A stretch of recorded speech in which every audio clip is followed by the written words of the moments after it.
আমি তো জানি না পাবো কি পাবো না, আল্লাহ তোমার দেয়া সেরা জান্নাত। বার্লিনে আমাদের ভাইদের দেওয়া তথ্য মতে আমি যতটুকু জানলাম, এটাই এ যাবৎকালের সবচেয়ে বড় গ্যাদারিং, মুসলমানদের সবচেয়ে বড় গ্যাদারিং, সবচেয়ে বড় আয়োজন।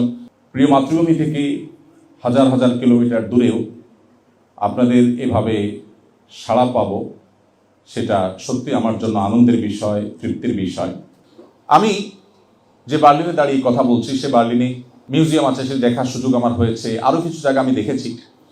আর এর আগেও আমি জানতাম, আপনারাও নিশ্চয়ই জানেন, যে পৃথিবীতে প্রোডাক্টের কোয়ালিটিতে কাস্টমারের যে স্যাটিসফ্যাকশন, এই জায়গাটাতে পৃথিবীতে বারবার এই দেশটি অর্থাৎ জার্মানি চ্যাম্পিয়ন হয়েছে। অর্থাৎ গোটা বিশ্বের ভোক্তারা তাদের দেয়া ভোটে এদেরকে শ্রেষ্ঠ বলে বহুবার স্বীকার করে নিয়েছে যে তাদের কোয়ালিটি সবচেয়ে ভালো। এই যে তাদের ব্র্যান্ডের যে ইমেজ, এই যে তাদের সুখ্যাতি, এটা যে তারা অর্জন করতে পেরেছে, অথচ আমরা মুসলমানরা সেটা করতে পারতাম, বা অন্য দেশের মানুষও সেটা করতে পারতো। এদের এটা ভালো। নবী করিম সাল্লাল্লাহু আলাইহি ওয়াসাল্লাম বলেছেন, ইন্নাল্লাহা ইউহিব্বু ইযা আমিলা আহাদুকুম আমালান ইউতকিনুহু। প্রিয় নবী সাল্লাল্লাহু আলাইহি ওয়াসাল্লাম বলেছেন যে আল্লাহ তাআলা খুব পছন্দ করেন বান্দা যখন কোনো কাজ করলে সেটা যখন সবচেয়ে ভালোভাবে করে। আমি এখানে বিভিন্ন জায়গায়, বিভিন্ন স্থাপনায় ঘুরে ঘুরে একটু চেষ্টা করলাম যে কোনো ত্রুটিপূর্ণ কোনো কিছু এরা করে কিনা। আমি অবাক হয়েছি এবং সারপ্রাইজড হয়েছি যে ওয়াশরুমের কবজা থেকে নিয়ে, সিটকানি থেকে নিয়ে, লক থেকে নিয়ে প্রত্যেকটা জিনিস তারা যেটা করে সেটা সবচেয়ে ভালোভাবে করে। যে প্রোডাক্টটা তারা তৈরি করে সবচেয়ে সুন্দরভাবে করে, সবচেয়ে মজবুতভাবে করে। তারা ওই সস্তার চায়না মাল তৈরি করে না। এই কারণে তাদের যে ব্র্যান্ড ভ্যালু দাঁড়িয়েছে, এই জায়গাটাতে ইসলাম আমাকে আসতে বলেছে। এটা অলরেডি এখানে আছে। অতএব এই সমাজের এই ভালো জিনিসগুলো আপনি পিক করতে কোনো অসুবিধা নেই, যদিও আপনার এখান থেকে পিক করারও প্রয়োজন নেই। আপনাকে ইসলামই বলেছে আপনার কোয়ালিটি এনশিওর করতে। যে কোনো কাজ আপনি করবেন সেটা সবচেয়ে ভালোভাবে করবেন। আপনার দায়িত্ব, আপনার কর্তব্য, আপনার পেশাগত কাজ সবচেয়ে সুন্দরভাবে সম্পাদনা করবেন, আপনি আল্লাহর কাছে সবচেয়ে প্রিয় পাত্র হবেন। সম্মানিত উপস্থিতি, আমি গতকাল একটি মেইল পেয়েছি। মেইলটা পেয়ে আমি বেশ আহত হয়েছি। স্পেনের বার্সেলোনাতে আমাদের প্রোগ্রাম আছে, সেখানকার এক প্রবাসী বাংলাদেশি ভাই আমাদের অফিসে অর্থাৎ আসুন্নাহ ফাউন্ডেশনে মেইল করেছে আমাকে অ্যাড্রেস করে। তার কিছু দুঃখের কথা তিনি বলেছেন। অফিস থেকে আমাকে মেইলটা ফরওয়ার্ড করা হলো। মেইলটা পড়ে আমি সত্যি খুব কষ্ট পেয়েছি। তিনি যেটা বোঝাতে চেয়েছেন, এখানে বাইতুল মুকাররমের খতিব সাহেব তার বক্তব্যে সে বিষয়টাকে ইঙ্গিত করেছেন যে আমাদের প্রবাসী বাংলাদেশিদের একটা সমস্যার জায়গা হলো যে আমরা অন্যান্য দেশিদের মতো এখানে মিলেমিশে থাকতে পারি না। আমাদের দেশের রাজনৈতিক যে বিভিন্ন দল আছে, সে দলগুলোর শাখা খুলে নানাভাবে এখানে আমরা একে অন্যের বিরুদ্ধে লেগে যাই। আমরা নিজেরা মারামারি, হানাহানি, শত্রুতা, বিদ্বেষে লেগে যাই, এবং যার ফলশ্রুতিতে আমাদের মান সম্মান নষ্ট হয়, ক্ষুণ্ণ হয়। তিনি স্পেসিফিকলি যে বিষয়টি বলছেন সেটা হলো যে অনেক ভাইরা আছেন এখানে যথেষ্ট রিচ, আল্লাহ তাআলা তাদেরকে সম্পদ দিয়েছেন, তারা ভালো ভালো ব্যবসা বাণিজ্য এখানে পরিচালনা করেন। তাদের অধীনে থাকা নিজের স্বদেশী বাংলাদেশি ভাইদের প্রতি তারা অনেক সময় জুলুম করেন, টর্চার করেন, অবিচার করেন, তাদের অধিকার নষ্ট করেন, তাদেরকে দাসের মতো বানিয়ে রাখেন। অথচ আমরা নিজেদেরকে মুসলিম দাবি করছি, আমরা অনেকে নামাজ কালামও পড়ছি, আমরা অনেক হয়তো মুখে দাড়িও রাখছি, কিন্তু আমি যে কাজগুলো করছি সেগুলো ইসলাম সমর্থন করে না, সেগুলোর কারণে আমি ভালো মুসলিম হতে পারছি না। এই জায়গাটা আমাদেরকে বিশেষভাবে নজর দিতে হবে বলে আমার মনে হয়। যে দুটি সূত্রে গাঁথা থাকার কারণে আমরা এখানে একত্র হয়েছি, যে দুটি সুতোয় আমাদেরকে এখানে একত্র করেছে, এনেছে, উপস্থিত করেছে, তার প্রথমটির কথা বলছিলাম যে আমরা বাংলাদেশের নাগরিক হিসাবে, বাংলাদেশের মানুষ হিসাবে, আপনি এই দেশের নাগরিকত্ব নিয়ে থাকলেও আপনি বাংলাদেশের জন্মসূত্রে নাগরিক বা জন্মসূত্রে আপনি বাংলাদেশি। সো সেই জায়গা থেকে আমাদের আচার আচরণ হতে হবে অত্যন্ত মার্জিত, অত্যন্ত দায়িত্বশীল। আমাদের প্রিয় স্বদেশ অনেক দিক থেকে আমরা পিছিয়ে আছি। অর্থনীতিতে আমরা পৃথিবীর ইউরোপের উন্নত দেশগুলোর সাথে তুলনা তো দূরের কথা, এশিয়ার ছোটখাটো অনেক দেশের সাথেও আমরা নিজেদেরকে কম্পেয়ার করতে পারি না। আমাদেরকে ফুলিয়ে ফাঁপিয়ে নানা সময় আমরা অনেক অগ্রসর হয়েছি, সেটা দেখাবার চেষ্টা করা হয়েছে, হয়। কিন্তু দুর্ভাগ্য যে আমরা কোথায় দাঁড়িয়ে আছি সেটা আমরা সবাই কম বেশি জানি। আমাদের পায়ের তলায় যে মাটি নেই নানা কারণে, আমাদের অর্থনৈতিকভাবে আমরা যেরকম দুর্বল, আমাদের শিক্ষায় যেরকম আমরা পিছিয়ে আছি, আমাদের অবকাঠামোর অবস্থা যেরকম তথৈব, আমাদের গণমাধ্যম যেরকম পৃথিবীর অন্যান্য দেশের মতো এতটা স্বাধীন, এতটা বস্তুনিষ্ঠ সংবাদ তারা আমাদেরকে উপহার দেয় না বা দিতে পারে না।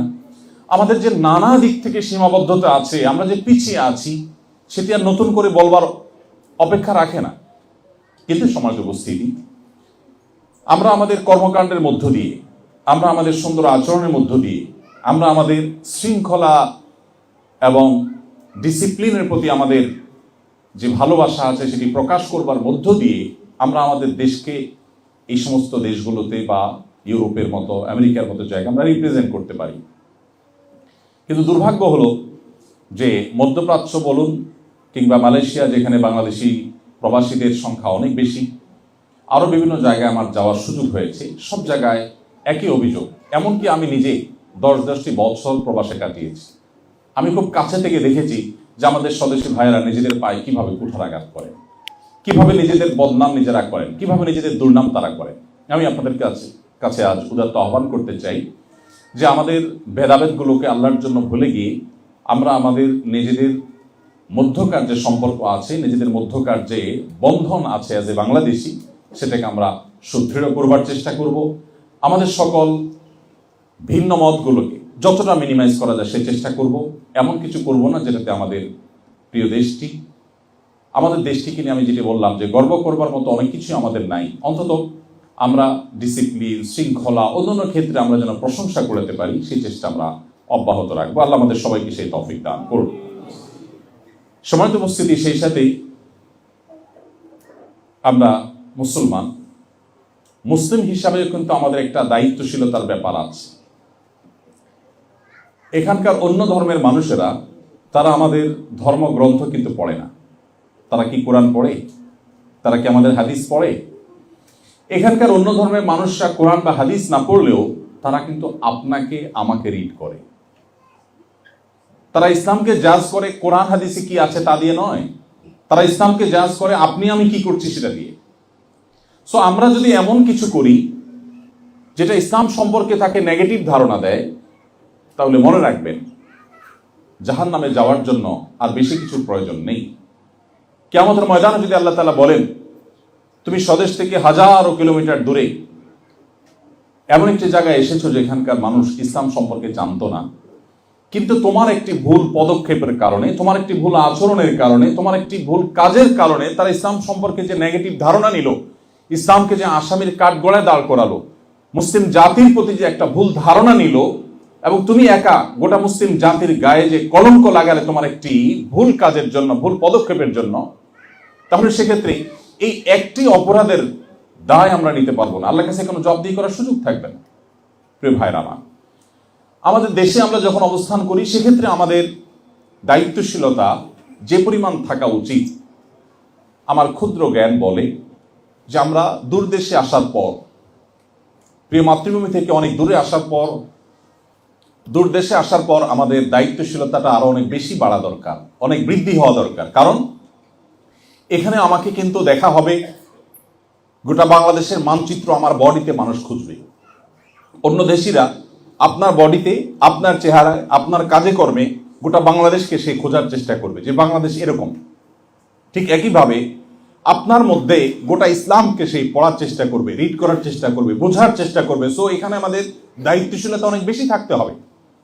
এবং আমি বিশ্বাস করি শুধু এই কাজটি যদি আমরা সঠিকভাবে করতে পারি, যে কোনোভাবে এখানে অন্য ধর্মাবলম্বী যারা অবস্থান করছে, অন্য দেশি যারা অবস্থান করছে, তারা যেন অন্তত আমার কোনো আচরণ দ্বারায়, আমার কোনো কাজ, আমার কোনো অ্যাটিটিউড দ্বারায় তারা যেন ইসলাম সম্পর্কে ভুল ধারণা না নেয়। প্রিয় ভাইরা আমার, এই জায়গা থেকে আপনি কোনো অন্যায়, এখানকার যে প্রচলিত আইন বা বিশেষ করে তাদের যে শৃঙ্খলা, ডিসিপ্লিনের যে বিষয়গুলো আছে, এগুলো মেনটেন করার ক্ষেত্রে আপনাকে অন্য অনেকের চাইতে প্রোঅ্যাক্টিভ হতে হবে। আপনি কোনো পাবলিক টয়লেটে কোনো বেশি আপনাকে অজু করতে হলো, অজু করার সময় আপনাকে মুসলমান হিসাবে পাও ধুইতে হয়। পাও ধৌত করতে গিয়ে আপনি যদি বেশিনি পা তুলে অজু করেন, আশেপাশে মানুষ যেটা দেখতে অভ্যস্ত নয় তারা হয়তো খারাপ ধারণা করবে, অথবা আপনি পা ধুয়েছেন, ধোয়ার পর বা উজু করতে গিয়ে আপনার আশেপাশে পানি পড়েছে, পা তো আপনাকে ধুইতেই হবে। মোজার উপরে মাসে করার যে বিধিবিধান সেটার আওতায় যদি না পড়ে তাহলে পা তো আপনাকে ধুইতেই হবে। কিন্তু আপনার পা ধোয়ার জন্য এমন পলিসি বের করতে হবে যে দৃষ্টিকটু না হয় এবং ইসলাম বা মুসলমানদের সম্পর্কে ভুল ধারণা জন্ম না নেয়। এবং একই সময় ওযু করার ফলে নিচে যদি পানি পড়ে থাকে, আমি চেষ্টা করি যেখানে যাই সে পানিগুলো নিজ দায়িত্বে টিস্যু নিয়ে সুন্দর করে পরিষ্কার করে আগের চাইতে আরো পরিচ্ছন্ন করে রাখা, যাতে করে কোনো মুসলিম কোথাও কোনো ওযুখানায় গিয়েছেন, এই কারণে অন্য ধর্মাবলম্বী যেন বিরক্ত না হয়, সেখানকার ক্লিনার যেন বিরক্ত না হয় যে একজন মুসলমান আসছে সে এখন এটাকে ময়লা করে যাবে। না, আমি আমার জায়গা থেকে দায়িত্বশীলতার পরিচয় সর্বোচ্চ দেওয়ার চেষ্টা করব। আল্লাহ তাআলা আমাদের সবাইকে সেই তৌফিক দান করুন। অতএব আপনাদের প্রতি আমার উদাত্ত আহ্বান যে এখানকার যে শৃঙ্খলা, এখানকার যে ডিসিপ্লিন আছে, সেই ডিসিপ্লিন, সেই শৃঙ্খলা আপনারা মেনটেন করে চলবেন এবং এখানকার প্রচলিত যে ট্রাফিক আইন আছে, অন্যান্য আইন আছে, সেগুলোকে অন্য সবার চাইতে আপনারা বেশি মেনে চলার চেষ্টা করবেন। আল্লাহ আপনাদের সবাইকে সেই তৌফিক দান করুন। মনে রাখতে হবে আমাদের প্রিয় নবী সাল্লাল্লাহু আলাইহি সাল্লাম ইসলামের সৌন্দর্য তিনি মানুষের সামনে তুলে ধরেছেন। আপনি যদি নবী সাল্লাল্লাহু আলাইহি সাল্লামের সিরাত অধ্যয়ন করেন, আপনি দেখবেন শুধুমাত্র তার চরিত্র মাধুর্য দেখে দলে দলে মানুষ ইসলামের ছায়া চলে এসেছে। শুধুমাত্র তার আচরণের সৌন্দর্য দেখে, তার আচরণের সৌরভ এটা পেয়ে মানুষ ইসলামে এসেছে। আজ দুর্ভাগ্য আমাদের যে আমরা ইবাদত সর্বস্ব ইসলাম বানিয়েছি, ইসলামকে শুধুমাত্র সীমাবদ্ধ করেছি নামাজ রোজার মধ্যে। আমাদের যে আচার আচরণ, আমাদের যে কাজ কাম, প্রত্যেকটা জায়গায় যে ইসলাম প্রস্ফুটিত হওয়ার ব্যাপার আছে, ইসলাম বিকশিত হওয়ার ব্যাপার আছে, ইসলামকে মানুষ, ইসলামের সৌন্দর্যকে মানুষ দেখবার ব্যাপার আছে, এই বিষয়গুলো আমরা কিন্তু জানি না। আমরা দেখি নবী সাল্লাল্লাহু আলাইহি ওয়াসাল্লাম হাদিসে আমাদেরকে বলা হয়েছে তাবাসসুমুকা ফি ওয়াজহি আলা ওয়াজহি আখিকা সাদাকা। তোমার কোনো মুসলিম ভাইয়ের সাথে সাক্ষাৎ হলে বা কারোর সাথে সাক্ষাৎ হলে তুমি হাসি মুখে কথা বললে আল্লাহর কাছে সাদাকার সওয়াব পাবে। আমরা দেখি অন্যান্য দেশিরা অমুসলিম হওয়া সত্ত্বেও তাদের মধ্যে এই কালচারটা বেশ ভালোই ডেভেলপ তারা করেছেন। তারা হাসি মুখে কথা বলেন, কারোর সাথে কথা বললে মুসলিম হিসেবে কথা বলেন। বাট আমরা অনেকে গোমরা মুখে কথা বলি, খুব মোড়ে থাকি। বিশেষ করে আল্লাহ সুবহানাহু ওয়া তাআলা কাউকে কোনো অবস্থান দিলে, অর্থ সম্পদ এই সমস্ত দিলে, তখন আমাদের অনেকেরই অবস্থা হয়ে যায় যে আমরা অহমিকা এবং অহংকার প্রদর্শন করতে থাকি। সম্মানিত উপস্থিতি, এই জায়গা থেকে আমরা আমাদের ইসলামের সৌন্দর্যকে, ইসলামের সামাজিক সৌন্দর্যকে তুলে ধরার জন্য আমি আপনাদেরকে বিনীতভাবে আহ্বান করছি। ইসলামের সামাজিক সৌন্দর্য নিয়ে আমরা আজকে আলোচনা করবার মতো সুযোগ বা সময় আমার হাতে নেই। নিশ্চয়ই আপনারা ইসলামের অনেক সামাজিক সৌন্দর্যের বিষয়ে অবগত আছেন। একজন অমুসলিমও আমার খোঁজ খবরের আওতায় থাকবে, তাকেও আমি খোঁজ খবর নেব, তারও আমি সেবা করার চেষ্টা করব। শুধু অমুসলিম কেন, যে কোনো প্রাণীর প্রতি দয়া এবং মায়া করা ইসলাম আমাকে শিখিয়েছে। সেই জায়গা থেকে আমার সচেষ্ট থাকতে হবে।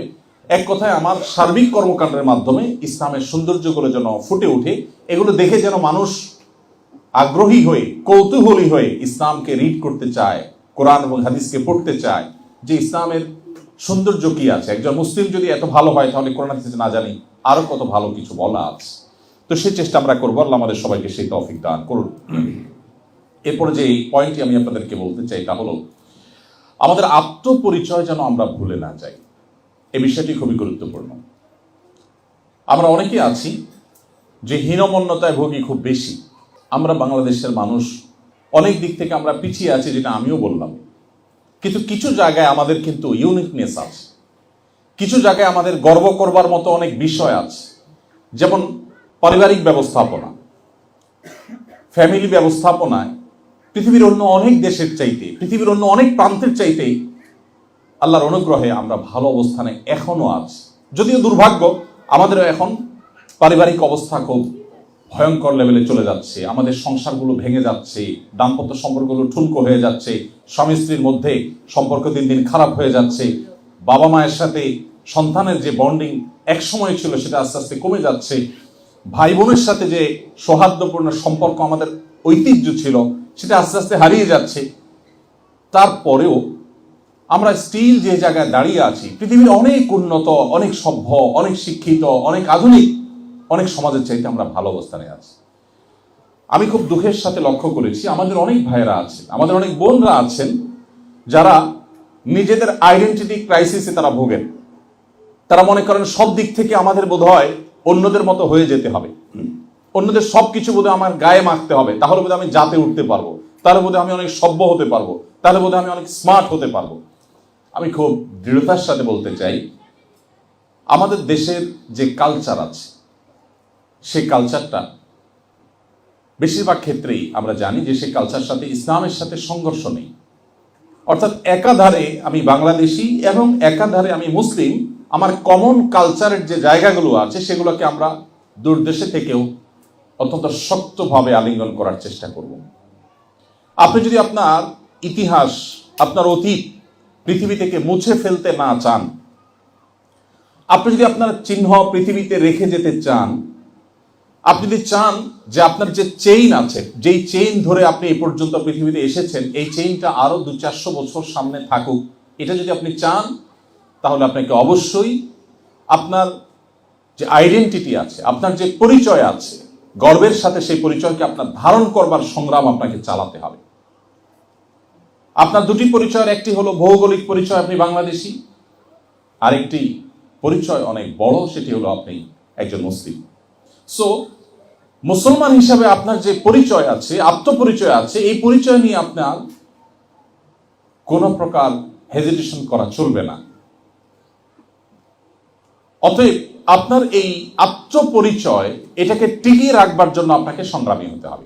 যদি আপনি একটা লাক্সারিয়াস লাইফের বিনিময়ে কিছু অর্থ করে আপনি সঞ্চয় করেছেন, আপনার জীবনে ভালো ক্যারিয়ার গড়ার সুযোগ পেয়েছেন, বিদেশে পাড়ি জমিয়েছেন, অনেকগুলো অর্থ করে কামিয়েছেন, এটার বিনিময়ে যদি আপনার পরিচয় আপনি বিলীন করে ফেলেন, আপনার পরিচয় যদি আপনি শেষ করে ফেলেন, আপনার পরিচয় যদি আপনার হারিয়ে ফেলেন, তাহলে আমি অত্যন্ত বিনয়ের সাথে আপনাকে বলতে চাই, আপনার এই ডিল, আপনার এই বাণিজ্য, আপনার এই ব্যবসা, আপনার এই কর্ম, এটা আপনাকে ক্ষতিগ্রস্ত করেছে। আপনি যা পেয়েছেন, হারিয়েছেন তার চাইতে অনেক বেশি কিছু।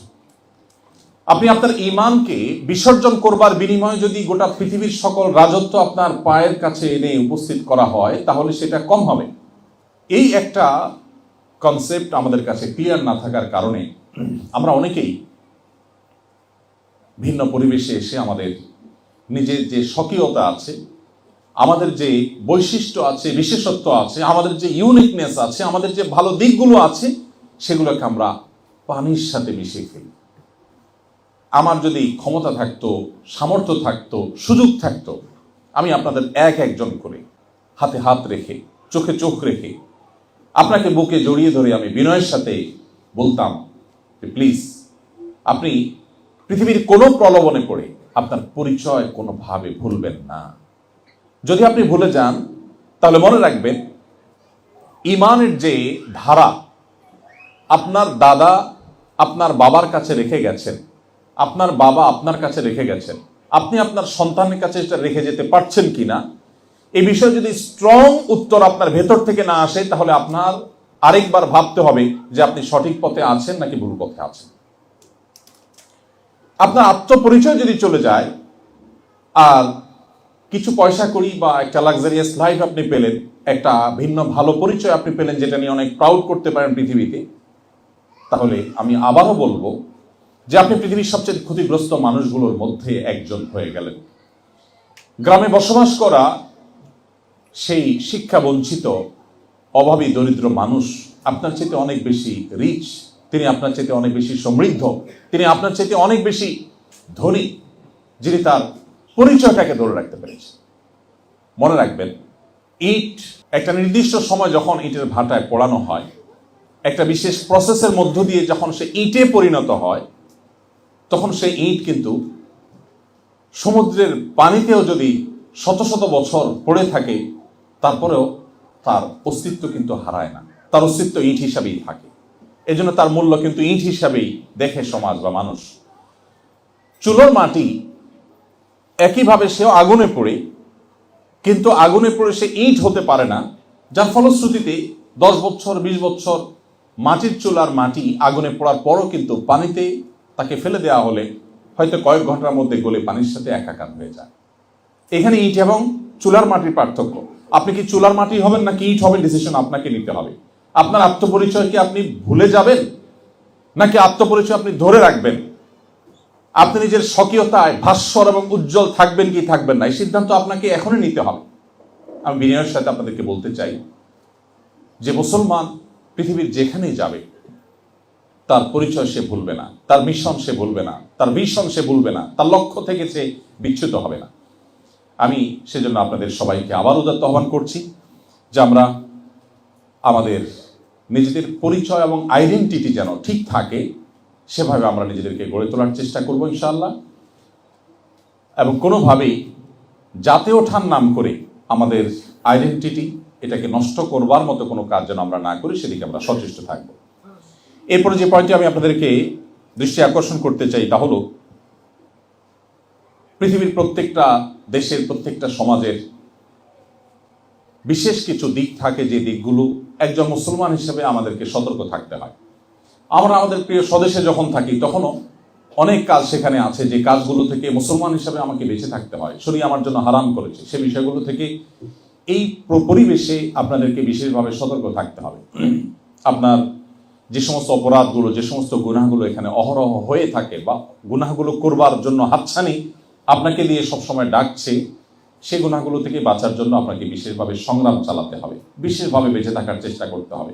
মনে রাখবেন, মুসলিম সেই জাতি যে জাতি মুহাম্মদ সাল্লাল্লাহু আলাইহি সাল্লামের কাছ থেকে এমন এক দীক্ষা লাভ করেছিলেন যে পৃথিবীর কোনো লোভ তাদেরকে তাদের আদর্শ থেকে বিচ্যুত করতে পারেনি।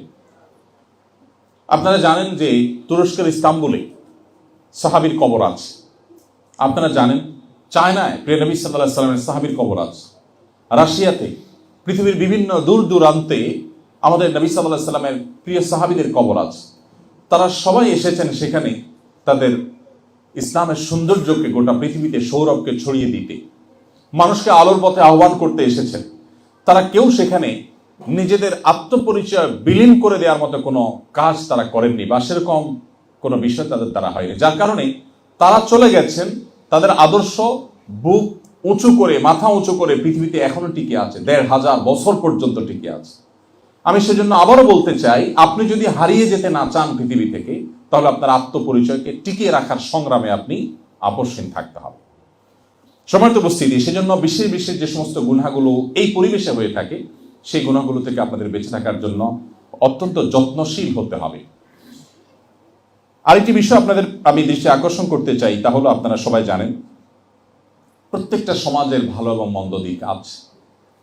আপনারা যে সমাজে বসবাস করছেন, এই সমাজটাতে যে এরকম ডিসিপ্লিন আছে, আমরা আমাদের দেশে এত ডিসিপ্লিন দেখি না। দুর্ভাগ্য, শুধু আমাদের দেশে কেন, আমরা যারা মুসলমান হিসাবে পরিচয় দেই পৃথিবীর যে সমস্ত দেশগুলোতে মুসলমান প্রধান দেশ হিসাবে আমরা জানি, সেই দেশগুলোতে এই অমুসলিম প্রধান দেশগুলোর মতো ডিসিপ্লিন নেই।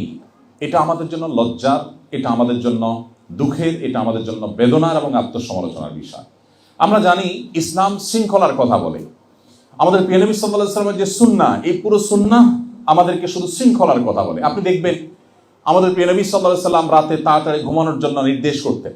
আমাদের দেশে ইসলাম প্রচারের নামে রাত 10টা, 11টা, 12টায় দূর দূরান্তে মাইক লাগিয়ে ওয়াজ মাহফিল করা হয়। আমি ব্যক্তিগতভাবে বিনয়ের সাথে ওয়াজ মাহফিলে যে মাঝে মধ্যে আমাকেও করতে হয়, কিন্তু এর বিরুদ্ধে আমি সোচ্চার যে আমার প্রিয় নবী সাল্লাল্লাহু আলাইহি ওয়াসাল্লাম এভাবে করতে বলেননি। তিনি রাতে তাড়াতাড়ি ঘুমোতে বলেছেন। তার সেই লাইফস্টাইল আপনারা এখানে দেখতে পাচ্ছেন। এখানে মানুষ তাড়াতাড়ি ঘুমিয়ে যায়। শুধু এখানে কেন, আপনি অমুসলিম প্রধান বিভিন্ন দেশে যান, আপনি আমেরিকাতে চলে যান, তাদের অনেক জিনিস আছে যেটা নিয়ে আপনি সমালোচনা করতে পারেন, কিন্তু তাদের সমাজে আপনি দেখবেন মানুষ তাড়াতাড়ি রাতে ঘুমিয়ে যায়। তারা ভোরে উঠে কাজ শুরু করে, এরা ভোরে উঠে কাজ শুরু করে, ফজরের সময় রাস্তায় সিগনালে গাড়ি সিরিয়াল পড়ে যায়। অথচ এই দৃশ্য তো দেখার কথা ছিল মুসলমানদের মধ্যে। দুর্ভাগ্য আমাদের যে আমাদের সমাজে, মুসলমানদের সমাজে, আপনি মিডল ইস্টে যদি চলে যান, মিডল ইস্টের প্রত্যেকটা দেশে আপনি দেখবেন রাত 10টা, 11টার পরে রাত শুরু হয়, আর সকালে ফজরের পরে তাদের ঘুম শুরু হয়। আপনারা অনেকেই জানেন। তো নবী করিম সাল্লাল্লাহু আলাইহি ওয়াসাল্লামের অনেক সুন্নাহ এখানে আছে। এটি অমুসলিম সমাজ থাকা সত্ত্বেও, অমুসলিম প্রধান সমাজ থাকা সত্ত্বেও এখানে মুসলমান কম, ইসলাম অনেক ক্ষেত্রে সমাজে অনেক বেশি। মুসলমানের সংখ্যা কম, বাট ইসলামের সৌন্দর্যগুলো এখানে অনেক বেশি। তারা যে জেনে সেটাকে অনুসরণ করছে আমি তা বলছি না, হয়তো তারা জানেও না, কিন্তু তারা যখন নবী সাল্লাল্লাহু আলাইহি ওয়াসাল্লামের সেই সুন্নাহকে ফলো করছে, তারা কিন্তু তারা সুফল পাচ্ছে। আমি যে বার্লিনে দাঁড়িয়ে কথা বলছি, সে বার্লিনে এখানকার যে টেকনিশিয়ান আপনার মিউজিয়াম আছে সেটা দেখার সুযোগ আমার হয়েছে, আরও কিছু জায়গা আমি দেখেছি। আর এর আগেও আমি জানতাম, আপনারাও নিশ্চয়ই জানেন, যে পৃথিবীতে প্রোডাক্টের কোয়ালিটিতে কাস্টমারের যে স্যাটিসফ্যাকশন, এই জায়গাটাতে পৃথিবীতে বারবার এই দেশটি অর্থাৎ জার্মানি চ্যাম্পিয়ন হয়েছে। অর্থাৎ গোটা বিশ্বের ভোক্তারা তাদের দেয়া ভোটে এদেরকে শ্রেষ্ঠ বলে বহুবার স্বীকার করে নিয়েছে যে তাদের কোয়ালিটি সবচেয়ে ভালো। এই যে তাদের ব্র্যান্ডের যে ইমেজ, এই যে তাদের সুখ্যাতি, এটা যে তারা অর্জন করতে পেরেছে, অথচ আমরা মুসলমানরা সেটা করতে পারতাম, বা অন্য দেশের মানুষও সেটা করতে পারতো, এদের এটা ভালো। নবী করিম সাল্লাল্লাহু আলাইহি ওয়াসাল্লাম বলেছেন, ইন্নাল্লাহা ইউহিব্বু ইযা আমিলা আহাদুকুম আমালান ইউতকিনুহু। প্রিয় নবী সাল্লাল্লাহু আলাইহি ওয়াসাল্লাম বলেছেন যে আল্লাহ তাআলা খুব পছন্দ করেন বান্দা যখন কোনো কাজ করলে সেটা যখন সবচেয়ে ভালোভাবে করে। আমি এখানে বিভিন্ন জায়গায় বিভিন্ন স্থাপনায় ঘুরে ঘুরে একটু চেষ্টা করলাম যে কোনো ত্রুটিপূর্ণ কোনো কিছু এরা করে কিনা। আমি অবাক হয়েছি এবং সারপ্রাইজড হয়েছি যে ওয়াশরুমের কবজা থেকে নিয়ে, সিটকানি থেকে নিয়ে, লক থেকে নিয়ে প্রত্যেকটা জিনিস তারা যেটা করে সেটা সবচেয়ে ভালোভাবে করে। যে প্রোডাক্টটা তারা তৈরি করে সবচেয়ে সুন্দরভাবে করে, সবচেয়ে মজবুতভাবে করে। তারা ওই সস্তার চায়না মাল তৈরি করে না। এই কারণে তাদের যে ব্র্যান্ড ভ্যালু দাঁড়িয়েছে, এই জায়গাটাতে ইসলাম আমাকে আসতে বলেছে, এটা অলরেডি এখানে আছে। অতএব এই সমাজের এই ভালো জিনিসগুলো আপনি পিক করতে কোনো অসুবিধা নেই, যদিও আপনার এখান থেকে পিক করারও প্রয়োজন নেই। আপনাকে ইসলামই বলেছে আপনার কোয়ালিটি এনশিওর করতে। যে কোনো কাজ আপনি করবেন সেটা সবচেয়ে ভালোভাবে করবেন, আপনার দায়িত্ব, আপনার কর্তব্য, আপনার পেশাগত কাজ সবচেয়ে সুন্দরভাবে সম্পাদনা করবেন, আপনি আল্লাহর কাছে সবচেয়ে প্রিয় পাত্র হবেন। অতএব ইসলামটাকে আমাদের এখানে নতুন করে বোঝার সুযোগ হয়েছে। আমরা কোরআন এবং হাদিসে যে কথাগুলো বলা আছে তার অনেকগুলোর ইমপ্লিমেন্টেশন, অনেকগুলোর বাস্তবায়ন, অনেকগুলোর প্রয়োগ এখানে আমরা দেখতে পাচ্ছি। এই যে তারা কোরআন হাদিসের সেই ইমপ্লিমেন্ট এখানে করছে, জেনে হোক না জেনে হোক, বুঝে হোক না বুঝে হোক, তার সুফল তারা পাচ্ছে। সো একজন মুসলমান হিসাবে এই সমাজের ভালো জিনিসগুলো আমাদেরকে গ্রহণ করতে হবে। আমি মাঝে মধ্যে টোকিওতে যাওয়া হয়, জাপানে প্রবাসী বাংলাদেশি ভাইদের সাথে কিছু সময় কাটাবার সুযোগ হয়। আমি প্রায় সময় আমার সহকর্মীদেরকে বলি, বাসায় পরিবারকে বলি যে আমি দেশে ফেরবার পর আমি ফিল করি যে আমার মধ্যে বেশ কিছুটা পরিবর্তন কিছুদিনের জন্য থাকে। সেটা হলো যে আপনারা জানেন জাপানিরা খুবই সভ্য, খুবই ভদ্র, তারা বিশেষ করে কারো যেন ডিস্টার্ব না হয় ব্যাপারগুলো তারা খুবই কনসার্ন। পৃথিবীর অন্যান্য উন্নত দেশগুলো, বিশেষ করে জাপানের মানুষের এই সৌন্দর্যটা অনেক বেশি। তারা কথা বললেও মনে হয় ফিসফিস করে কথা বলে। পাবলিক প্লেসে কথা বলার তো প্রশ্নই ওঠে না, সবাই হেডফোন ব্যবহার করে, কেউ কাউকে কোনোভাবে ডিস্টার্ব করে না। তো ওখান থেকে আসার পর বেশ কিছুদিন তাদের সাথে থাকতে থাকতে আমার মনে হয় যে কোরআন হাদিসে একই কথা বলা থাকলেও ওইটার বাস্তব প্রয়োগ দেখার ফলে মানুষ হিসাবে আমার মধ্যে সেটা প্রভাব পড়ে। এবং আমি দেশে আসা পরে কথা বলতে একটু জোরে বলছি কিনা, আশপাশে কারো ডিস্টার্ব হচ্ছে কিনা, খুব বেশি মনোযোগ অটোমেটিক চলে আসে। আপনারা যারা এখানে বসবাস করছেন, এখানকার যে সামাজিক সৌন্দর্য আছে, এদের যে ভালো ভালো গুণ আছে, সেগুলোকে আপনারা অবশ্যই গ্রহণ করবেন এবং সেগুলো দিয়ে আপনারা সাজাবেন নিজেদেরকে। সেই সাথে প্রত্যেকটা সমাজেরই ভালো এবং মন্দ দুই দিকই আছে। কোনো সমাজই পরিপূর্ণভাবে ভালো হয় না, সেটা মুসলমানদের সমাজেও সব কিছু যে ভালো আছে মানুষের মধ্যে তা কিন্তু নয়। সো এখানকার খারাপ জিনিসগুলো যেন আমরা পিক না করি। এখানকার যে জিনিসগুলো শরিয়ার সাথে সাংঘর্ষিক, কোরআন এবং সুন্নাহর সাথে সাংঘর্ষিক, আপনার ওই যে মুসলিম আইডেন্টিটিকে যেটা নষ্ট করতে পারে, সেই জিনিসগুলো অনুগ্রহ করে আমরা কোনো অবস্থাতে যেন পিক না করি। আল্লাহ আমাদের সেই তৌফিক দান করুন। সম্মানিত ভাইয়েরা, এরপরে আমি হালাল উপার্জন নিয়ে একটু কথা বলতে চাই। আপনারা অনেকে আছেন যে অনেক মসজিদ মাদ্রাসা আপনারা করেছেন, অনেক দান সাদেক আপনারা করেন, কিন্তু হালাল উপার্জনের পরে আমরা অনেকেই খুব বেশি সিরিয়াস না। অথচ হালাল উপার্জনটা আমাদের নাজাত এবং মুক্তির পূর্ব শর্ত। আমি জানি অনেকে সম্পদের পাহাড় গড়েছেন, কিন্তু হালাল হারাম বাজ বিচার করেন নাই। এখনো অনেক হয়তো করছেন যেটা আপনি খেয়াল করছেন না। আমাদেরকে মনে রাখতে হবে, কোরআনে কারিমে আল্লাহ তাআলা তার নবী রাসূলদেরকে অ্যাড্রেস করে বলেছেন, ইয়া আইয়ুহার রুসুলু কুলু মিনাত তাইয়্যিবাতি ওয়া আমালুস সালিহা। হে নবী রাসূলগণ, আপনারা নেকামল করুন, হালাল ভক্ষণ করুন, হালাল উপার্জন করুন। এরপর আল্লাহ বলেছেন নেকামল করুন। কুলু মিনাত তাইয়্যিবাতি ওয়া আমালুস সালিহা। আল্লাহ আগে বলেছেন কুলু মিনাত তাইয়্যিবাত, আগে হালাল খেতে বলেছেন, এরপরে বলেছেন নেকামল। আর আমাদের টেন্ডেন্সি হলো, বিশেষ করে বাংলাদেশের প্রেক্ষাপটে আমাদের বাংলাদেশি ভাইদের মধ্যে এক ধরনের মানসিকতা যে আমরা মনে করি টাকা পয়সা আগে কামাই করে নেই, হালাল হারাম বাজ বিচার করে না করে যেভাবে হোক আমি টাকা কামাই করে নিই দুই হাতে, একটা পর্যায়ে এসে আমি বিরাট দায় রেখে দিব, জুব্বা লাগায় ফেলবো, হুজুর হয়ে যাব, আমি অনেক নেকামল করব, অনেক মসজিদ মাদ্রাসা করব, হুজুরদেরকে অনেক বড় বড় অ্যামাউন্ট দিয়ে দিব, মাহফিল করব, তাতে কি হবে? তাতে বোধহয় আমার আগে সব হালাল হয়ে যাবে। আসলে কি তাই? আসলে কি তাই? কোনো অবস্থাতেই একজন মুসলমান তিনি হালাল উপার্জনের ক্ষেত্রে কম্প্রোমাইজ করতে পারেন না, তিনি হারামে জড়াতে পারেন না। কারণ যদি আপনি হারামে জড়ান, তাহলে সবচেয়ে বড় যেটি ক্ষতি হবে তা হলো আপনার ইবাদতের স্বাদ এবং তৃপ্তি নষ্ট হয়ে যাবে, আপনার ইবাদত করতে ভালো লাগবে না, আপনার দোয়া কবুল হবে না। এবং হারাম উপার্জনকারী দেহ, নবী সাল্লাল্লাহু আলাইহি ওয়াসাল্লাম বলেছেন, জান্নাতে প্রবেশ করবে না। আপনি যত নেক আমল করেন, যত মসজিদ মাদ্রাসা বানান, যত হুজুরদেরকে হাদিয়া তোফা দেন, যত মাহফিল করেন, আপনার উপার্জন যদি হারাম হয়, আল্লাহ সুবহানাহু ওয়া তাআলার কাছে আপনি নাজাত বা মুক্তি লাভ করতে পারবেন না। এই জায়গাটাতেও আমাদের মুসলমানিত্বের পরিচয় দিতে হবে। আমাদের বোনদেরকে বলবো যে আপনারা আপনাদের স্বামীদেরকে, আপনাদের অভিভাবকদেরকে, আপনাদের পুরুষ সদস্য যারা আছে পরিবারের, ছেলে হোক, স্বামী হোক, বাবা হোক, তাদেরকে আপনারা হালাল উপার্জনের জন্য সবসময় উৎসাহ দিবেন। হাসান বসরি রহমতুল্লাহি আলাইহি এবং তার সময়কার যে সমস্ত তাবিঈরা ছিলেন, তাদের সময়কার মেয়েদের ব্যাপারে তারা বলেছেন যে তারা তাদের স্বামীদেরকে বলতেন যে বাহিরে যাচ্ছ উপার্জন করতে, যদি হালাল উপার্জন করতে পারো আলহামদুলিল্লাহ, যদি হালাল না পাও তো খালি হাতে ফিরবে, আমরা না খেয়ে থাকবো, তারপর হারামের সাথে কম্প্রোমাইজ করবো না। আমি উদাত্তভাবে আপনাদেরকে আহ্বান করতে চাই যে হালাল উপার্জনের ক্ষেত্রে আমরা যেন নো কম্প্রোমাইজের জায়গায় থাকি। এরপর যে বিষয়টি আমি বলতে চাই, আপনাদের দৃষ্টি আকর্ষণ করতে চাই, তা হলো আমাদের সবারই পরিবারের হয়তো কিছু সদস্য আমাদের সাথে আছেন, পরিবার অন্য যে সমস্ত সদস্যগুলো আছেন তারা কিন্তু দেশে আছেন। অতএব আমরা যেন আমাদের পরিবারের সদস্যদের সাথে ভালো সম্পর্ক রাখি। পরিবারের যে মানুষদের সাথে বন্ধন, এটা মুসলমানদের মধ্যে তুলনামূলকভাবে পৃথিবীর অন্য যে কোনো জাতির চাইতে ভালো আলহামদুলিল্লাহ। অবশ্য সাবকন্টিনেন্টে শুধু মুসলমান কেন, আমাদের দেশের হিন্দু ভাইদের মধ্যেও এই জিনিসটা অনেক ভালো, যে পারিবারিক বন্ধন অনেক স্ট্রং। আমি আপনাদেরকে বলতে চাই যে অনেকে আছেন প্রবাসে আসার পর একটা সময়ে পরিবারের লোকদের প্রতি বিরক্ত হয়। অবশ্য বিরক্ত হওয়ার যথেষ্ট কারণ আছে, কারণ দেশে থাকা আত্মীয় স্বজনের বেশিরভাগই প্রবাসীদেরকে শুধু টাকার মেশিন হিসাবে ট্রিট করেন, জাস্ট টাকার মেশিন। মনে করেন যে তারা শুধুমাত্র টাকা পয়সা দিবেন আর দেশে যারা আছেন তারা বসে বসে খাবেন। আপনারা জানেন যে আমার একটা অর্গানাইজেশন আছে, আসুন্নাহ ফাউন্ডেশন। আসুন্নাহ ফাউন্ডেশন থেকে আমরা একটা পলিসি মেনে চলি, সেটা হলো আমরা কোনো অভাবী, কোনো দুস্থ, কোনো গরিব মানুষকে সচরাচর, বিশেষ কোনো কেস না থাকলে, যেমন এখন বন্যা যারা ক্ষতিগ্রস্ত হয়েছেন কৃষক, তাদেরকে আমরা মোবাইল ব্যাংকিংয়ের মাধ্যমে 30 কোটি টাকা পাঠাচ্ছি। ইতিমধ্যে বেশিরভাগ টাকা পাঠানো হয়ে গেছে আলহামদুলিল্লাহ, বাকি টাকা অন প্রসেস আছে, চলছে, যাচ্ছে তাদের কাছে। এখানে কৃষকদের বীজ কেনার জন্য, অন্যান্য কাজের জন্য তাদেরকে আমরা নগদ অর্থ সহায়তা করছি। এর বাইরে আমাদের কাছে কোনো গরিব এসে যদি বলে ভাই আমাকে একটু সাহায্য করেন, কিভাবে সাহায্য করব? আপনার ফাউন্ডেশন থেকে আমাকে 20,000 টাকা দেন, আমি একটা ব্যবসা করব। আমরা বলি না, টাকা দিয়ে ব্যবসা হয় না, ব্যবসার জন্য আইডিয়া দরকার হয়, পরিশ্রম দরকার হয়। সো তাকে আমরা অফার করি যে আমাদের আসুন্নাহ স্কিল ডেভেলপমেন্ট ইনস্টিটিউট আছে, আপনি সেখানে ভর্তি হন।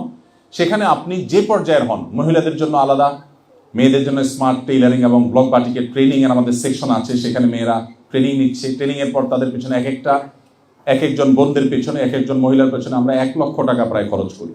ট্রেনিং এর পর তাদেরকে 100% থাকা খাওয়া ফ্রি করে একটা নামমাত্র টোকেন মানে নেওয়া হয় শুধু তার সিরিয়াসনেসের জন্য, আর সম্পূর্ণ টাকা ফ্রি তাকে দিয়ে ট্রেনিং করানোর পর তাকে বাসায় কাজ করবার উপযোগিতা তৈরি করবার জন্য যা যা লাগে, মেশিন থেকে নিয়ে, সুতা থেকে নিয়ে, কেচি থেকে নিয়ে সব কিছু কিনে আমরা তাকে দিয়ে দিই।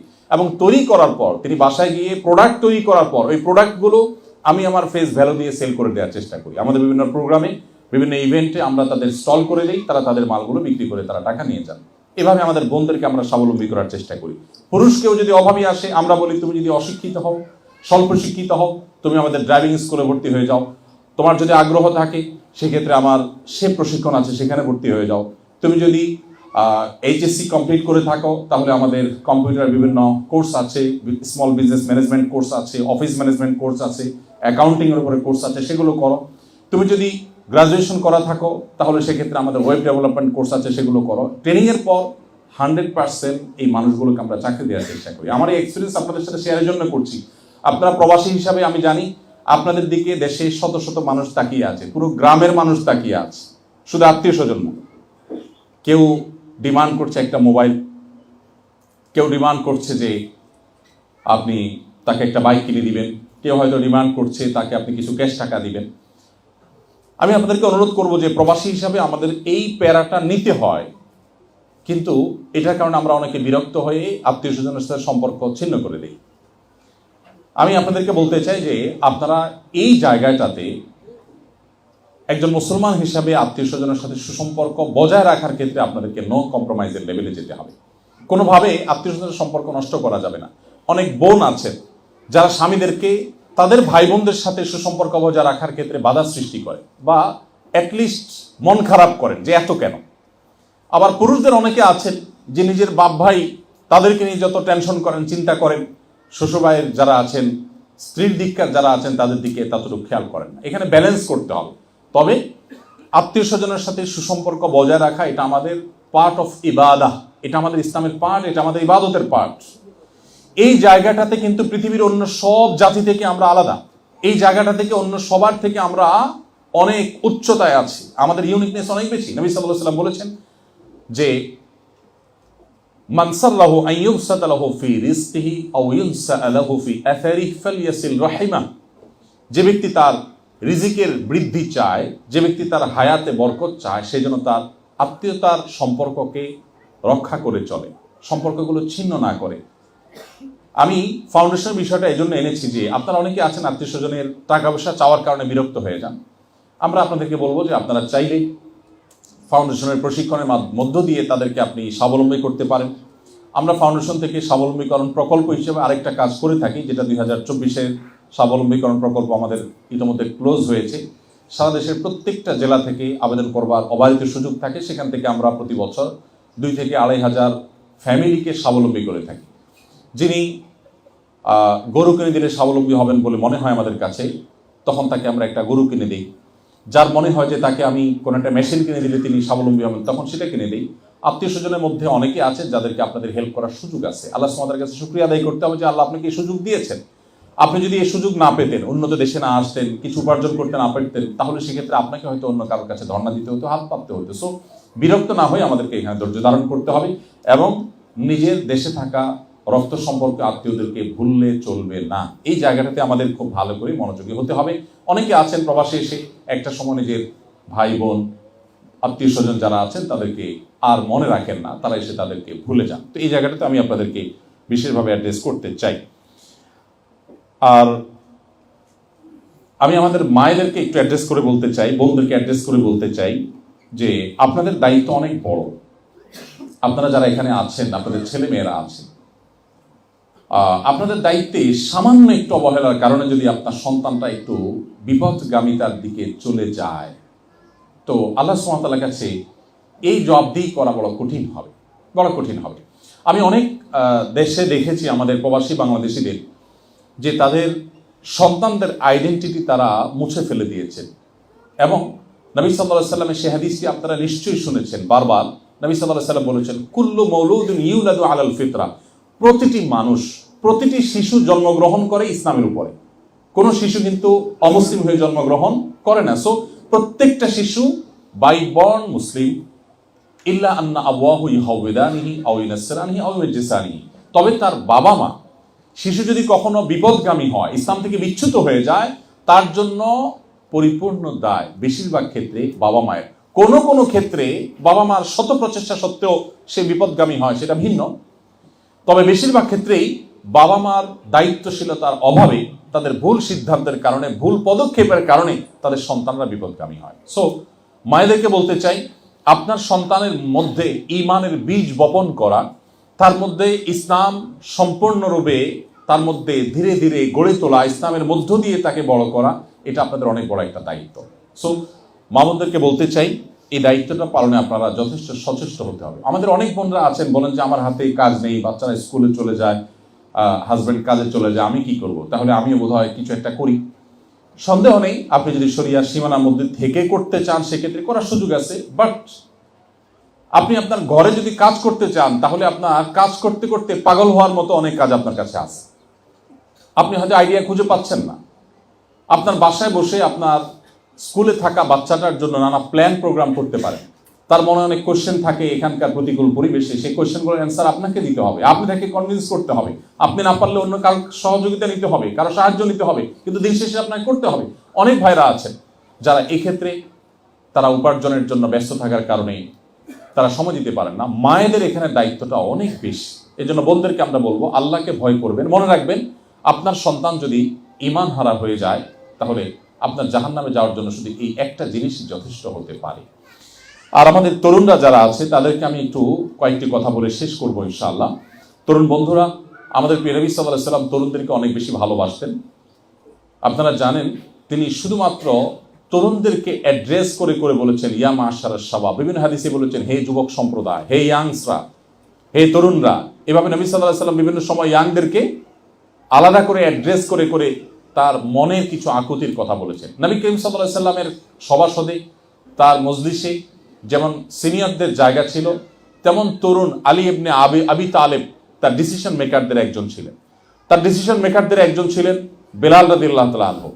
তার সভাসদে, তার পরামর্শদাতাদের মধ্য থেকে ছিলেন মুসআব ইবনে উমাইরের মতো মানুষ, যাদেরকে তিনি অনেক বেশি স্নেহ করতেন। আব্দুল ইবনে ওমর, আব্দুল ইবনে আব্বাস, আব্দুল ইবনে মাসউদ, আমি কত নাম বলবো, রিদওয়ানুল্লাহি তাআলা আজমাইন। তারা সবাই বয়সে তরুণ ছিলেন, কিন্তু প্রিয় নবী সাল্লাল্লাহু আলাইহি ওয়াসাল্লামের অত্যন্ত পছন্দের, তার ভালোবাসার, তার অত্যন্ত কাছের মানুষ ছিলেন। তো এই জায়গা থেকে আমি আপনাদেরকে বলতে চাই, আপনারা আজ ইসলামের সৌন্দর্যকে গোটা বিশ্বে প্রতিষ্ঠিত করতে হবে। আজকে মুসলমানদের যে দুর্দশা, মুসলমানদের যে পিছিয়ে থাকা, আমাদের যে দুরবস্থা, এটা থেকে উদ্ধার করবার জন্য আপনাদেরকে এগিয়ে আসতে হবে। আপনারা যদি এখানে পড়ালেখা করেন, জ্ঞানে বিজ্ঞানে আপনারা উন্নত হন, মুসলিম জাতির মুখকে উজ্জ্বল করবার জন্য, মুসলিমদেরকে মাথা উঁচু করে দাঁড়াতে সাহায্য করবার জন্য, তাহলে আপনার এই পড়াশোনাটাও পার্ট অফ ইবাদা হবে। আপনার উদ্দেশ্য যদি হয়, ইন্টেনশন যদি হয় যে আজকে মুসলমানদের যে দুর্দশা, দুর্গতি, মুসলমানদের যে দুর্নাম গোটা পৃথিবীতে, আমি সেটাকে ঘোচাবার চেষ্টা করব। আমি বড় একজন সায়েন্টিস্ট হই, আমি একজন বড় ইঞ্জিনিয়ার হই, আমি একজন বড় প্রকৌশলী হই, বড় একজন ডক্টর হয়ে মুসলমানদের মুখকে উজ্জ্বল করব, বিশ্বের দরবারে মুসলমানদের মাথা উঁচু করে আমি তুলে ধরবো। এই যদি আপনার ইন্টেনশন হয়, তো মনে রাখবেন আপনার এখানকার কলেজ, ইউনিভার্সিটির পড়াশোনাটা এটাও একটা ইবাদত হবে, নেকামল হবে। অতএব উদ্দেশ্য যেন ভালো হয় এবং ইসলামের জন্য আপনার নিজেকে যেন আপনি উৎসর্গ করতে পারেন। মনে রাখবেন, ভোগের জন্য কোনো যোগ্যতার প্রয়োজন হয় না, ত্যাগের জন্য যোগ্যতার প্রয়োজন হয়। আপনি এখানে লাক্সারিয়াস লাইফ লিড করতে পারছেন, নানাভাবে আপনি ভোগ উপভোগ করতে পারছেন, কিন্তু এর চেয়ে ইম্পর্টেন্ট হলো আপনি বিশ্ব মানবতার জন্য অনেক অবদান রাখবার সুযোগ আপনার আছে। বিশেষ করে মুসলমান জাতি আজ নেতৃত্বহীন, আপনারা তরুণদেরকে কিন্তু নেতৃত্ব দিতে হবে। এই জন্য ইসলামটা ভালো করে রপ্ত করে, ইসলামটা ভালো করে প্র্যাকটিস করে, সেই সাথে আপনার পড়াশোনা, আপনার পেশাগত দায়িত্ব সর্বোচ্চ সুন্দরভাবে আপনাকে পালন করতে হবে। সেটা যদি আপনি করতে পারেন, তাহলে আবারও সেই ওমর ইবনে আব্দুল আজিজের সময় মুসলমানদের যেরকম মুখ উজ্জ্বল ছিল, আমাদের মুখ আবার উজ্জ্বল হবে। আমরা আপনাদের দিকে তাকিয়ে আছি। আপনাদের আত্মপরিচয় আপনারা ঠিক রেখে, ইসলাম চর্চা এবং প্র্যাকটিস ঠিক রেখে আপনারা এগিয়ে যাবেন, সেই প্রত্যাশা আপনাদের কাছে। আমি তরুণ বন্ধুদেরকে বলতে চাই যে আপনারা অমুসলিম বন্ধুদের মধ্যে থেকে আপনাদের নিজেদের আইডেন্টিটিকে আপনারা মুছে ফেলবেন না। আইডেন্টিটিকে আপনারা যথাসম্ভব ধরে রাখার চেষ্টা করবেন। আর স্পেশালি আপনাদের প্রতি আমার অনুরোধ, আপনারা মুসলমানদের ইতিহাসটা একটু পড়বেন। দেখুন, মুসলমানদের অনেক দুর্নাম করা হয়, বিশ্বব্যাপী মুসলমানদেরকে অপরাধের কাঠগড়া দাঁড় করানো হয়। আপনারা কি জানেন, আমাদের প্রিয় নবী সাল্লাল্লাহু আলাইহি ওয়াসাল্লাম তিনি 27টি যুদ্ধে সশরীরে অংশগ্রহণ করেছেন। তার যে মিশন ইসলাম, এটা পৃথিবীতে স্টাবলিশ করার জন্য, প্রতিষ্ঠিত করবার জন্য যে 27টি যুদ্ধে তাকে সশরীরে অংশগ্রহণ করতে হয়েছে, সেই 27টি যুদ্ধে সাকুল্যে যত মানুষ মারা গেছে তাদের ফিগারটা হলো অনলি 1016 জন। 1016 জন মানুষ মারা গেছে তার 27টি যুদ্ধে। গোটা দেশ, গোটা বিশ্বে ইসলাম প্রতিষ্ঠিত হয়েছে, মাত্র তার জন্য মূল্য দিতে হয়েছে 1016 জন মানুষের জীবনকে। এর মধ্যে 600 জন তাদের প্রতিশ্রুতি ভঙ্গের দায়ে তারা দণ্ডিত হয়ে মৃত্যুদণ্ড পেয়েছে, সেটা বাদ দিলে আর শুধুমাত্র 400 জন মানুষ যারা যুদ্ধে মারা গেছে। 27টি যুদ্ধে মাত্র 400 জন। আজকাল তো একটা ইউনিয়ন দখল নিয়ে যখন যুদ্ধ হয় বা মারামারি হয়, রাজনৈতিক কোন দল হয় আমাদের দেশে, কত 400 মারা যায়। আমাদের দেশের প্রেক্ষিতে বাংলা একটা কথা আছে, মাছের মায়ের পুত্র শোক নেই। বাঙালি মায়ের এত সন্তান যে কোন রাজনৈতিক হাঙ্গামায়, গন্ডগোলে কত মানুষ মারা গেল, এগুলো দেখবার সময় এখনো পত্রিকায় 2-4 জন মারা গেলে নিউজও হয় না। এখন ডজন বা আরো বড় কোনো ফিগার মারা গেলে তখন ভালো করে পত্রিকা নিউজ হয়। আমাদের জীবন মূল্য এত কম হয়ে গেছে। তো প্রিয় নবী সাল্লাল্লাহু আলাইহি সাল্লাম ইসলাম প্রতিষ্ঠিত করতে গিয়ে পৃথিবীতে মাত্র 1016 জন মানুষকে জীবন দিতে হয়েছে। অথচ আপনি জানেন আজ পৃথিবীতে অনেক সভ্যতা তাদের শক্তি, সামর্থ্য, তাদের আদর্শকে পৃথিবীতে টিকাতে গিয়ে দুইটি বিশ্বযুদ্ধে 100 মিলিয়নেরও বেশি মানুষ জীবন দিতে হয়েছে। অথচ মুসলমানদের এই যে একটা বিষয় যে নবী করিম সাল্লাল্লাহু আলাইহি ওয়াসাল্লাম পুরা জীবনে মাত্র 1000 মানুষ যুদ্ধে রণাঙ্গনে 400 মানুষ আর সব মিলে 1000 মানুষকে জীবন দিতে হয়েছে ইসলামকে এস্টাবলিশ করতে গিয়ে। একটা দেশ দখল করতে হতো, এখন হাজার হাজার লাখ লাখ মানুষকে জীবন দিতে হয়। এরপরেও ইসলামকে আসামের কাঠগড়া দাঁড় করানোর চেষ্টা, মুসলমানদের প্রতি দোষ দেওয়ার চেষ্টা এক শ্রেণী মানুষ করবে। আপনারা যারা তরুণ আছেন, আপনারা সেই ভুল ধারণা ভাঙতে হবে, মুসলমানদের মুখ উজ্জ্বল করতে হবে।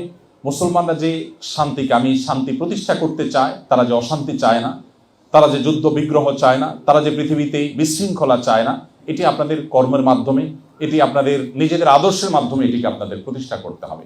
আল্লাহ তাআলা আপনাদের সবাইকে সেই তৌফিক দান করুন। আমাদের বাহ্যিক বা পার্থিব পরিচয় যাই হোক না কেন, আমাদের জীবনটা ক্ষয় হয়ে যাচ্ছে, আর তার বিনিময়ে আমার আখেরাতে হয় জান্নাত, না হয়তো জাহান্নাম বিনির্মাণ হচ্ছে। সো আমি কোন ওয়েতে আছি, সঠিক ওয়েতে আছি কিনা, সেই জিনিসটা আমাকে বারবার ভাবতে হবে এবং ঠিক করতে হবে। আমি আশা করব যে আপনারা সেই পথ খুঁজে বের করবেন, যে পথের মধ্য দিয়ে আপনাদের আত্মপরিচয় টিকে থাকবে। দারুল ইসলাম সহ আরও যে সমস্ত প্রতিষ্ঠান আছে, মুসলমানদের ঈমান রক্ষা করবার জন্য দুর্গ হিসাবে যেগুলো কাজ করছে, আপনারা সে সমস্ত দ্বীনি বা ধর্মীয় মুসলমানদের সে সমস্ত মসজিদ এবং অর্গানাইজেশনগুলোর সাথে ইনভলভ হয়ে আপনারা যত বেশি কাঁধে কাঁধ মিলিয়ে নিজেরা থাকতে পারবেন, তত বেশি আপনার ঈমানকে আপনি সেভ করতে পারবেন, তত বেশি নিরাপদ করতে পারবেন। এই জন্য সোসাইটি মেনটেন করার কোনো বিকল্প নেই। যে আজকে আমরা একত্র হয়েছি ঈমানের সূত্রে, এভাবে এত বড় পরিসর না হলেও মাঝে মধ্যে আমাদেরকে একত্র হতে হবে, আমাদের বোনদেরকে একত্র হতে হবে, আমাদের শিশুদেরকে একত্র হতে হবে, তাদের সোসাইটি দিতে হবে, তাদেরকে আলাদা সমাজ দিতে হবে। এবং মুসলমানদের এই যে সামাজিক কাঠামো, এটা যত বেশি সুদৃঢ় হবে, মসজিদগুলোর সাথে আপনারা যত বেশি ইনভলভ হবেন, এখানে মুত্তাকি পরেজগার ওলামাদের সাথে, খতিব সাহেবদের সাথে আপনাদের যত বেশি সম্পর্ক হবে, তত বেশি আপনার ঈমানকে আপনি সেভ করতে পারবেন। অতএব এই আত্মপরিচয় টিকিয়ে রাখবার প্রয়োজনে আমাদেরকে এই বিষয়গুলো মেনটেন করতে হবে। আল্লাহ তাআলা আপনাদের সবাইকে প্রতিকূল পরিবেশেও ঈমানকে সম্পূর্ণ অটুট এবং অক্ষুণ্ণ রাখবার তৌফিক দান করুন। আমাদের ভবিষ্যৎ প্রজন্মের ঈমানকে আল্লাহ তাআলা হেফাজত এবং সেভ করুন। আমাদের আত্মপরিচয় যেন আমরা টিকিয়ে রাখতে পারি, মুসলমান হিসাবে আমাদের মাথা যেন উঁচু করে আমরা দাঁড়াতে পারি, এবং এই দেশ আমাদেরকে অনেক কিছু দিয়েছে, সেই জায়গা থেকে, কৃতজ্ঞতা বোধের জায়গা থেকে এখানকার শৃঙ্খলা, অন্যান্য বিষয়গুলো মেনটেন করে আমরা যেন অ্যাজ এ বাংলাদেশি আমাদের মুখ উজ্জ্বল করতে পারি, মুসলমান হিসাবেও আমাদের যেন মুখ উজ্জ্বল করতে পারি, সেই তৌফিক আল্লাহ তাআলা আমাদের সবাইকে দান করুন। জাযাকুমুল্লাহ খাইর। আমাকে ধৈর্য ধরে শুনবার জন্য আপনাদের সবার প্রতি আবার কৃতজ্ঞতা। আসসালামু আলাইকুম ওয়া রাহমাতুল্লাহি ওয়া বারাকাতুহু।